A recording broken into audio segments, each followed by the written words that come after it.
መስራች እንዲቻል አሳይቷልና ይሄም ያመላክተን አንድ ምናብ ነው ነገር ማየት ነው ነገ ምን ይኮናል የሚለውን የሚያይ መውሰድ ነው ሁለተኛው አገር ተቋም መሪውን ይመስላል በዚህ ደረጃ የሚያምን ራሱ ሮጦ ተንቀሳቅሶ የሚያሰራ መሪ ስላለም ይሆን ነው የመሪውን ደሞ ካየ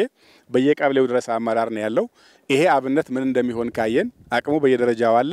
ሁሉም ሰው በዚህ መንገድ ከወሰደው መላው ኢትዮጵያን ይሄን የማረጋቀም እንዳለን ይታያል ገበሬውም እየተቀየረ ነው ከተማውም እያደገ ነው ሀብት ይመጣል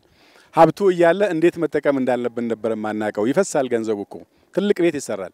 ግን ምን እንደሚዛና አቅም ነበር የነበረውና አሁን እሱን ይታነቀየራልን ይሄን ይዘን ከወሰድን በየደረጃው ከተሞች ያሉም ዘመሮች አሉ ገጠርም ብዙ የሚያመርቱ አሉ አሁን እንዴት ቻናል ማለግ እንዳለብን አይተናል ማለት ነው ከዚህ ተነስተን በጥቂት አመታት ውስጥ ረጅም ጊዜ የሚወስደው ብልጽግና ወደ ራሳችን አስጠግተን መኖር ምንችልበት አይን ጋላጭ የሆነ ነገር ነው ሶ አይን ይፈልጋል ልብ ይፈልጋል